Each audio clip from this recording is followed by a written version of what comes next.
পাকা আমের সিজনে চালের গুঁড়ো আর তার সঙ্গে একটা আম দিয়েই পরিবারের সবার জন্য আজকের রেসিপিটা বানিয়ে ফেলতে পারো। বানিয়ে ফেলা যেমন সহজ আর খেতেও কিন্তু তার থেকে অনেকটা বেশি মজার হয়। ঘরে থাকা কিছু সিম্পল উপকরণ দিয়েই আজকের রেসিপিটা বানিয়ে ফেলা যায়, তার জন্য কিন্তু রেসিপিটা কোথাও স্কিপ করা যাবে না। প্রথম থেকে শেষ পর্যন্ত ফলো করো আর আজই বাড়িতে বানিয়ে ফেলো। তো চলো দেখে নেওয়া যাক ভিডিওটা। তো আজকের রেসিপিটা শুরু করার জন্য সবার প্রথমে এখানে একটা মিক্সিং বোলের মধ্যে অ্যাড করব মেজারমেন্ট কাপ মেপে 1 কাপ শুকনো আতপ চালের গুঁড়ো। বাজারের কেনা শুকনো আতপ চালের গুঁড়োটা আমি এখানে ব্যবহার করেছিলাম। তোমরা চাইলে ঘরের তৈরি চালের গুঁড়ো দিয়েও করতে পারো। এর মধ্যে স্বাদ অনুযায়ী নুন দিয়ে খুব ভালো করে শুকনো অবস্থায় মিশিয়ে নিতে হবে। তারপরে এর মধ্যে একদম অল্প অল্প করে জল দিয়ে খুব ভালো করে মিশিয়ে একটা ঘন ব্যাটার বানাতে হবে। ওই একই কাপ মেপে আমি এখানে 1 কাপ হালকা উষ্ণ গরম জল নিয়েছিলাম। তো জলটা এখানে একেবারে দিচ্ছি না, অল্প অল্প করে দেব। তারপর এইভাবে খুব ভালো করে মিশিয়ে নিতে হবে। তাহলে চালের মিশ্রণটা একদম স্মুথ তৈরি হবে, রেসিপিটা খেতেও খুব সুন্দর হবে। তার জন্যই কিন্তু জলটা এখানে একেবারে দেওয়া যাবে না। তো এখানে আমি 1 কাপ জল সম্পূর্ণটাই প্রথমে অ্যাড করে দিয়েছিলাম, তারপরে ভালো করে মিশিয়ে নিচ্ছি। তোমরা এখানে যে যেরকম পরিমাণে চালের গুঁড়ো ব্যবহার করবে তার উপরে কিন্তু জলের পরিমাণটা ডিপেন্ড করবে।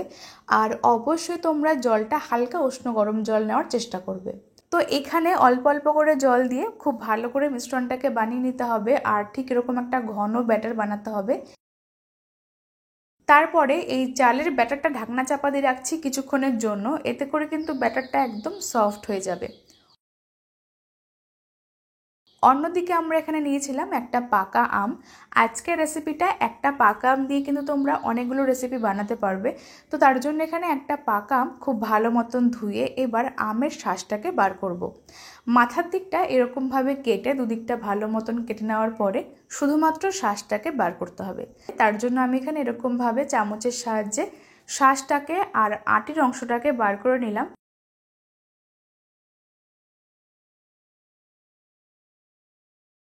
আমের শাঁসটাকে বের করে নেওয়ার পরে এবার একটা পাত্রের মধ্যে একটা গ্রেটার নিতে হবে।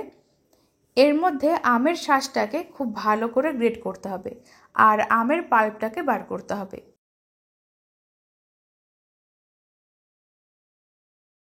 এরকমভাবে গ্রেট করলে আমের পাল্পের মধ্যে আর কোনো রকম শাঁস থাকবে না, রেসিপিটা কিন্তু তৈরি করতেও সুবিধা হবে, খেতেও সুন্দর হবে। তার জন্য এরকমভাবে গ্রেট করে নিচ্ছি।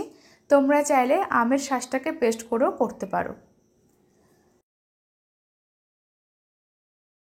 দেখতেই পাচ্ছ ঠিক এরকম একটা আমের পাল্প তৈরি হয়েছে।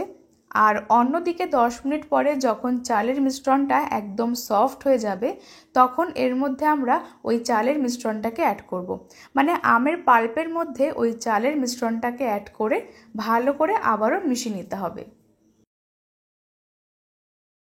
সমস্ত কিছু আরেকবার একটা হ্যান্ড উস্কারের সাহায্যে মিশিয়ে নেওয়ার পরে এবার মিশ্রণটা আরও স্মুথভাবে তৈরি করার জন্য একটা মিক্সিং জারের মধ্যে সমস্ত মিশ্রণটাকে নিয়ে কোনো রকম জল ছাড়া খুব ভালো করে আরও একবার পেস্ট করব।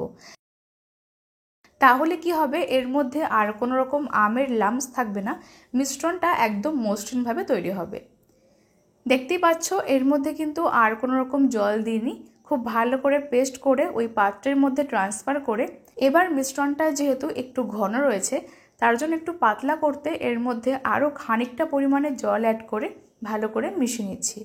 জলের পরিমাণটা অবশ্যই একদমই অল্প করে অ্যাড করবে, খুব একটা বেশি পরিমাণ জল দেওয়ার দরকার নেই। অল্প করে জল দিয়ে মানে মিক্সিং জারটা ধুয়ে অল্প করে জল দিলাম, এতে করে কিন্তু বাকি মিশ্রণটাও নষ্ট হলো না। খুব ভালো করে মিশিয়ে নেওয়ার পরে এবার এর মধ্যে আমরা অ্যাড করব মেজারমেন্ট কাপ মেপে 1 কাপ ময়দা। ওজন হিসাবে এখানে প্রায় 150 গ্রাম মতন ময়দা রয়েছে। তো ময়দাটা এখানে 1 কাপ পরিমাণে অ্যাড করে ভালো করে মিশিয়ে নিতে হবে। 1 কাপ ময়দা এর মধ্যে দিয়ে ভালো করে মিক্স করে নেওয়ার পরে মিশ্রণটা কিন্তু একটু ঘন বা টাইট বলে মনে হচ্ছে, তবে এতে করে চিন্তার কোনো কারণ নেই। যেহেতু আমরা এর মধ্যে মিষ্টির জন্য চিনি অ্যাড করব, চিনিটাও কিন্তু সম্পূর্ণভাবে গলে গিয়ে মিশ্রণটা একটু পাতলা হয়ে যাবে। ময়দাটাকে দিয়ে ভালো করে মিশিয়ে নেওয়ার পরে এবার স্বাদ অনুযায়ী আমরা এর মধ্যে চিনি অ্যাড করছি। তো এখানে তোমরা চিনির পরিমাণটা যে যেরকমভাবে খেতে পছন্দ করো সেই মতন দিয়ে নেবে। এখানে আমি ওই মেজারিং কাপটা মেপে 1/2 কাপ মতন চিনি অ্যাড করলাম। তারপর খুব ভালো করে মিশিয়ে নিতে হবে।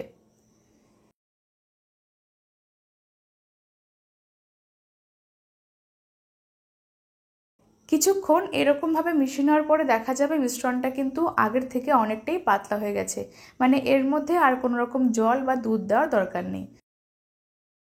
তবে তোমাদের যদি মিশ্রণটা একটু টাইট বলে মনে হয় তাহলে সামান্য দুধ দিয়ে মিশ্রণটাকে মিশিয়ে নিতে পারো। আজকের রেসিপিটা তৈরি করতে করতে তোমরা আমাকে কমেন্টে জানিয়ে ফেলো যে আজকের ভিডিওটা তোমরা কে কোন জায়গা থেকে দেখছো, তাহলে আমি তোমাদের প্রত্যেকের কমেন্টে ধন্যবাদ জানাতে পারবো।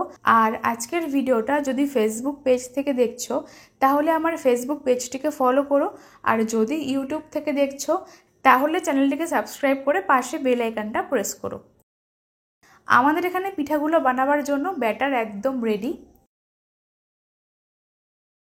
এবার পিঠেগুলোকে ভেজে নেওয়ার জন্য গ্যাসের উপর একটা কড়াইতে অ্যাড করতে হবে খানিকটা পরিমাণে সাদা তেল। এবার এই মিশ্রণটা থেকে বড় টেবিল চামচটা মেপে 1 টেবিল চামচ করে মিশ্রণ অ্যাড করছি। তারপরে উল্টে পাল্টে পিঠেগুলোকে এরকম হালকা লালচে করে ভেজে নিতে হবে। আজকের পিঠাগুলো একই রকম আর পারফেক্ট মাপের দেখতে লাগার জন্য এখানে আমি এরকম বড় চামচ মেপে সমস্ত পিঠেগুলোকে অ্যাড করেছিলাম। আজকের এই পাকা আমের পিঠাগুলো বানাতে খুব একটা বেশি সময় লাগবে না। ফ্লেমটাকে মিডিয়াম টু হাইতে রেখে সমস্ত পিঠেগুলোকে ভাজতে হবে। দেখতেই পাচ্ছ এক এক করে পিঠা কত সুন্দর মতন হয়ে যাচ্ছে।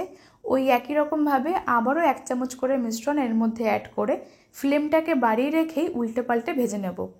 আর এরকমভাবে ওপর দিয়ে একটু তেল ছড়িয়ে দেবে, তাহলে কিন্তু খুব সহজে ওপরটাও ভাজা হয়ে যাবে। পাকা আম আর চালের গুঁড়ো দিয়ে তোমরা এই রেসিপিটা অবশ্যই বাড়িতে একবার বানিয়ে খেয়ে দেখো, খেতে কিন্তু একদমই অন্যরকম লাগে। পাকা আমের সিজনে তোমরা আশা করি অনেকেই অনেক রকম রেসিপি বাড়িতে ট্রাই করেছো, তবে এই রেসিপিটা একবার বাড়িতে বানিয়ে সবাইকে খাওয়ালে সবাই কিন্তু তোমাকে এটাই বানাতে রিকোয়েস্ট করবে, কারণ আজকের এই পিঠাগুলো খেতে যেমন সফট তেমন নরম তুলতুলে আর খেতেও খুবই মজার হয়। সবগুলো পিঠা আমরা একই রকমভাবেই বানিয়ে নিচ্ছি, আর দেখো এগুলো ভাজার পরে দেখতে কতটা সুন্দর আর লোভনীয় হয়েছে। সবগুলো পিঠে একই রকমভাবে বানিয়ে নেওয়ার পরে এবার এগুলোকে আমরা একটা প্লেটের মধ্যে সাজিয়ে নিয়েছি। দেখতেই পাচ্ছ কতটা বেশি মজার লাগছে আর কালারটাও কতটা বেশি সুন্দর হয়েছে। খুব একটা বেশি ডিপ করে ভাজার দরকার নেই, তা না হলে দেখতে ভালো হয় না। তো বন্ধুরা, আশা করছি আমার আজকের রেসিপি তোমাদের কাছে খুবই ভালো লেগেছে।